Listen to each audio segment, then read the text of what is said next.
My name is Juniper Hale. I am 26 years old. At 6:31 in the morning on Christmas Day, my mother tore my stocking off the mantel, dropped it into the fireplace, and watched it burn. Then she said, "You have ruined every Christmas since the day you were born. We never wanted you here." My father shoved a garbage bag of my clothes into my chest so hard I hit the wall. "Pack it up and get out." My sister filmed the whole thing from the stairs, laughing. "Good luck out there. Loser. Nobody here is going to miss you." I did not cry. I picked up a small cedar box my grandfather had given me 9 years earlier, walked into the snow, and drove straight to Cascade Trust Bank. The branch manager locked the door behind us, sat me down, and said, "Miss Hale, what I'm about to show you is going to change everything your family did to you this morning. Before I tell you what he had quietly built for 9 years, let me take you back to the beginning." I woke that morning to the smell of nutmeg coffee, the smell my mother only made on Christmas, ever since we'd moved into my grandfather's house when I was 14. This year, under it, I heard too many footsteps for that hour, and something being dragged across the floor. A suitcase already sat in my room. My mother knocked softly, the voice she used when she didn't want my sister to hear. "Sweetheart, get up. We need to talk." I already knew that tone. I'd heard it through the wall the night before, telling my father to keep it short. I opened the door. She was already inside, pulling clothes from my dresser into a trash bag without folding anything. My grandmother's old sweater went in the same way as my socks. My father stood behind her. He hadn't looked me in the eye in 2 years, and didn't now. He took the bag and shoved it into my chest. A framed photo fell off the wall and cracked. The one I was never in. Finally, he muttered, "Get out of our house." More words than he'd said to me in 3 years. If a parent has ever said more to you in one cruel sentence than in years of silence, you already know exactly how small that makes a person feel. My mother pulled me toward the stairs, past the tree glowing with the same colored bulbs my grandfather had used since the 70s. She walked to the fireplace, ripped my stocking off the mantel, the one my late grandmother had stitched my name into, and threw it into the fire. It caught instantly. She turned to me, calm as a weather report. "You have ruined every Christmas since you were born. We never wanted you here." My first thought wasn't disbelief. It was, of course. She'd been saying it sideways for 26 years. She'd finally found her stage. My sister Brooke came down the stairs already filming, phone angled at her own face. "This is real. This is happening," she said, never once looking at me. As my father unlocked the door, she turned the camera just enough to catch mine. "Good luck starting over. Loser." He had socks on, no shoes. I picked up the cedar box from the bottom step, where I'd quietly set it the night before, and stepped into the snow, closing the door softly behind me. The way my grandfather taught me to close cabinet doors when I was 8. Quiet. All the way. They always mistook my silence for having nothing to say. He taught me it was the first real tool I ever owned. His name was Walter Finch. Born in 1945. A cabinet maker for over 40 years, out of a one-room shop in a small Vermont town called Cedar Hollow. It smelled like sawdust and burnt coffee. He wore a leather apron with a scorch mark he never repaired, because he said it meant the apron still worked. When I was 8, my mother started dropping me at his shop most afternoons, while my younger sister sat in after-school programs. He'd take my backpack off my shoulders and say, "We've got work to do." Always to me, never to her. "Sand with the grain. Sweetheart," he told me. "People are the same way." I sanded pine for 10 years. The summer my grandmother died, we moved into his house. I was 14. The first night, I heard my mother in the hallway tell my father, "Just hang in there. He's old. Maybe 5 more years." My grandfather heard it too. Standing in the hall with a glass of water, he said nothing, just stepped aside to let me pass. The next morning, he asked me to start coming to the shop every Sunday. I never missed one, until the week before he died. 2 years later, My mother slapped me at a family barbecue in front of 15 guests over a bracelet I never touched. My sister laughed. My father studied his shoes. My grandfather walked me into the kitchen, iced my cheek himself, and said quietly, "Don't cry in front of her. Save it. Save everything." The next day he handed me a small cedar box, dovetailed, with a cherrywood border, burned across the lid for juniper. "Don't open it," he said. "Just keep it. Anytime. Any reason. Any hour." I carried it in the bottom of my closet for 9 years, and never once looked inside. Every Christmas Eve from the time I was 12 until he died, he found a reason to pull me into the workshop. And every Christmas Day, between the gifts and the ham, my mother found a fresh reason to announce I had ruined the holiday. The excuse changed. The sentence never did. He was diagnosed with pancreatic cancer that final autumn and died in October.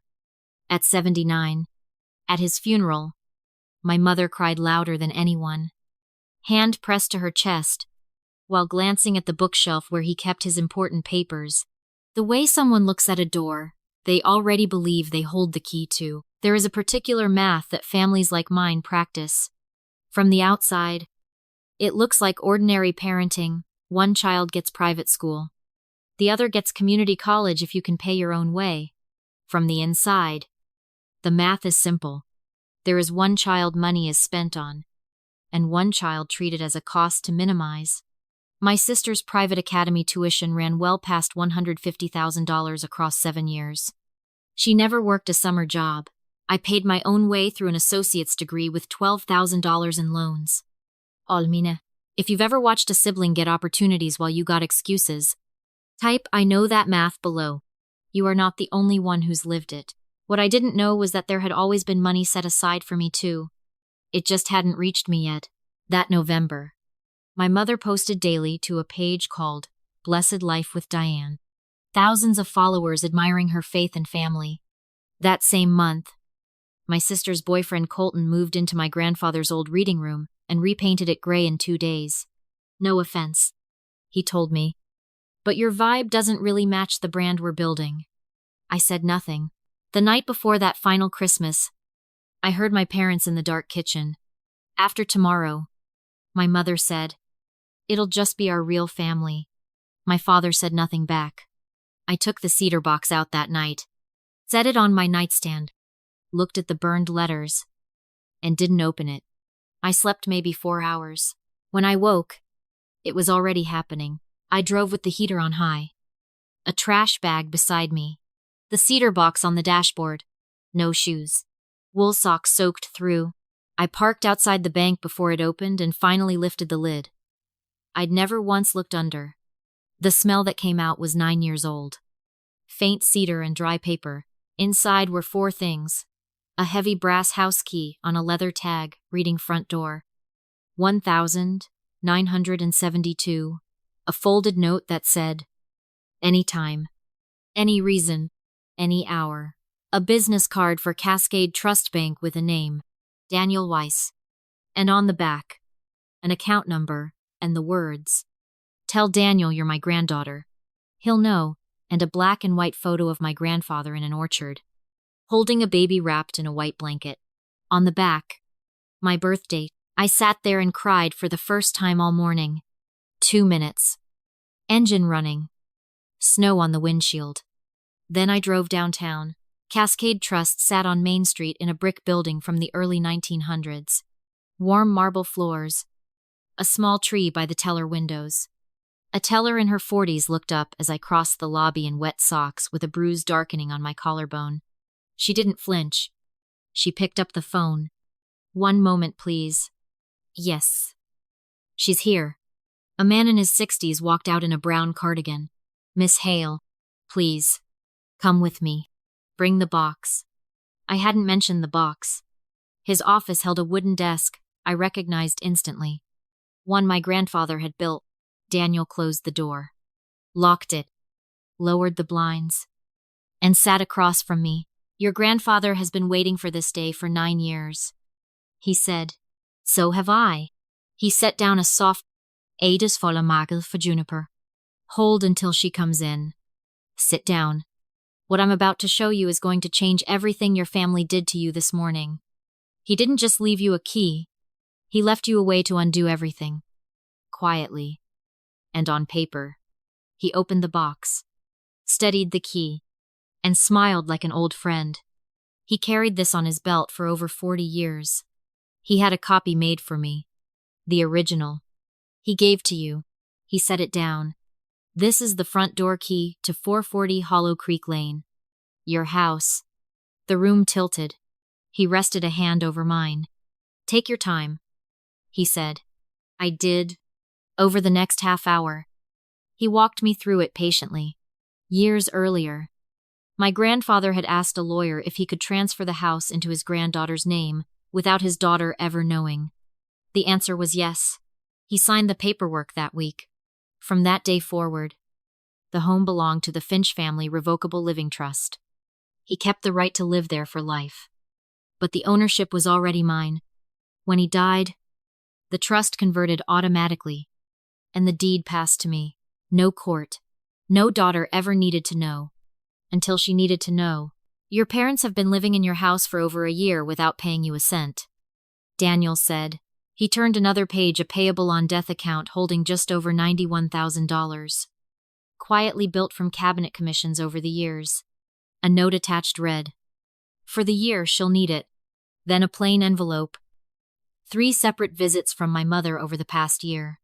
8 days after the funeral. Demanding the accounts as next of kin. Told no. Months later. With her own birth certificate. Demanding a rightful inheritance reversal. Told no again. A third time with my father. Raising his voice. On her way out. She told Attila. She doesn't even know. She doesn't deserve to know. I read that line 3 times. She came here 3 times. I said quietly. And you never told me. His instructions were clear. Daniel said, I wasn't to contact you. He said you'd walk in when you were ready. He also said if your mother came here 3 times, it meant she was about to do something cruel to you directly. He looked at me. You walked in this morning. Miss Hale. I take it she did. I didn't answer. He didn't push. He slid across one final page. A title insurance policy purchased the same day, covering any legal challenge to my ownership. Then he tapped the stack in front of him. Your mother told this bank, more than once, that you were a worthless burden. I'm sitting here holding roughly $400,000 of evidence to the contrary. He walked me to the vault and left me alone with a metal drawer. Inside was a cream envelope for my granddaughter. When you're ready to come home, and something wrapped in soft gray flannel. The same fabric he'd worn the night he stood silent in that hallway years earlier. A small brass key tied to a recipe card. And the letter, sweetheart. It read, if you're reading this, then your mother did exactly what I always feared she would. I saw all of it over the years. More than you knew. I never said anything because I never wanted to make you choose between us. So I made sure you'd never have. The house is yours. None of it can be taken back. You were never a burden. You were the one who came to the shop every Sunday. Don't apologize. Don't explain. Just come home. I love you, Grandpa. I sat with that letter a long time. My phone had been buzzing for hours. Dozens of missed calls. One voicemail. Rushed and syrupy honey. Maybe we moved too fast. Come home. We can talk. Another. Sharper.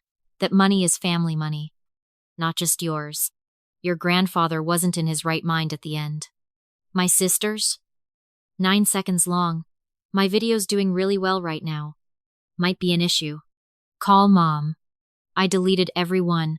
I checked into a motel that night and slept for the first time in over a day. The next morning I called the attorney Daniel had written down for me. Helen Crestview. Daniel told me you'd be calling. She said, come in this morning. Her office smelled like coffee and butter cookies. You look like him, she said. She'd kept her own copy of every document for 9 years. Your grandfather drafted all of this with one outcome in mind.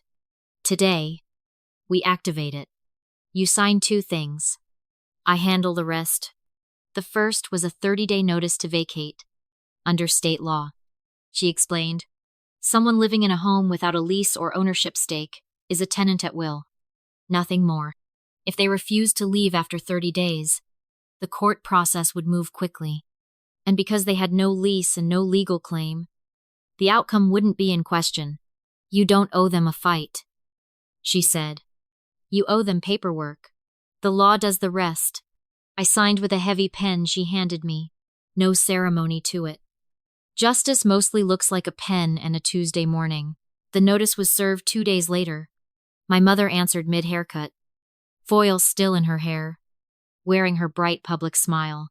She tore the notice in half on the porch. The process server didn't blink. That's fine. Ma'am, I have 3 more copies, and a recording confirming service. Within a week, my mother had emailed Helen's office 14 times. Helen replied to all of them the same way. My client does not owe you a conversation. My mother hired a young attorney, who called her that same afternoon to say plainly there was no case. Then bill her for his time, on day 30, with my family still in the house. The case went to court. My parents showed up without a lawyer. The judge read the deed, looked at them over her glasses, and said, "The deed is clear. The owner is requesting possession. The court grants it." No appeal followed. I wasn't there for the final morning. But like most people, I watched it happen on a screen. Days earlier, my mother had tried getting local news to cover her side. Every outlet declined. So on the morning of the lockout, she broadcasted herself from my sister's account. Sitting on the couch in a white cardigan she said meant innocence, crying before she'd even started talking. 12 viewers became thousands as she told them, through tears. My own daughter is doing this to us. The comments turned fast. Everyone asking whose house it actually was. Then came the knock. My mother brightened, certain it was the press, and opened the door to a deputy holding a court order instead. Mrs. Hale, this property belongs to Juniper Hale. You have 30 minutes. Thousands were watching live. My sister dropped the tripod. My father, silent at the kitchen table all morning, walked past everyone and sat down on the porch steps. After a long pause, quietly, loud enough for the phone to catch it clearly, "She owns the house. She always did." Then, a little louder, like saying it twice might make it easier to carry, "We shouldn't have done what we did." That clip was reposted and viewed millions of times within 2 days. If you've ever wondered whether walking away from people who hurt you is the same as giving up, it isn't. Setting down something heavy isn't surrender. It's just gravity, finally doing what it was always supposed to do. My parents moved into a small apartment nearly 30 miles away. No fireplace, something my mother had specifically wanted and had to give up. I later learned where all the money over the years had actually gone well past $150,000 into my sister's private schooling. Tens of thousands into a salon my mother tried and failed to open.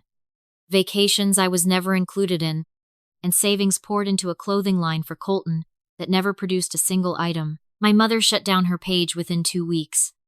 After every comment turned into some version of the same question, "Where is Juniper?" My sister lost several brand deals within days. Colton broke up with her by text, less than a week later. "This isn't the brand I'm building. I'm out." He unfollowed her everywhere within the hour. She moved back home, sleeping on a pull-out couch, and didn't speak to my mother for almost a month. In early spring, my mother texted, "We did our best with what we had. One day you'll understand." I didn't respond. Weeks later, my father sent a longer message, the first he'd ever written me on his own. He said he should have stopped my mother many times over the years, and never did. He wasn't asking for forgiveness, only that he owed me the truth in writing, because it was the only true thing he had left to give. I've read it more times than I'll admit. I still haven't replied. I haven't deleted it either. Months later, I drove up the gravel road to my grandfather's house as its new, legal, undisputed owner. A deputy met me on the porch with fresh keys. "Welcome home, Miss Hale." I unlocked the door with the original brass key, the one he'd carried on his belt for over 40 years, and stepped inside an empty, quiet house. The fireplace was cold and clean. The floors he'd laid decades earlier were still there. Faintly. Under everything. I could still smell cedar. I set the small cedar box on the mantel, right where my stocking used to hang. Weeks later, I found a box in the attic labeled in his handwriting Juniper. Inside was a soft wool, Christmas stocking with my name, embroidered unevenly in red thread. The way handwriting looks when an old man with shaking hands stitches alone in the evenings, telling no one. Beside it sat 4 more small cedar boxes, dovetailed exactly like the first, 4 spares. Just in case the first door was never enough, I sat on the attic floor and cried the way you cry when you're finally not afraid of being heard. He had been quietly stitching my name into wool every year since I was a child. 1 floor below a woman, who was busy stitching a very different story about me into our family's memory. He built me a Christmas that never once depended on her permission. If you've ever been the quiet one in a loud, unfair family, hear this. The people who truly love you don't always say it out loud. Sometimes they sign the paperwork.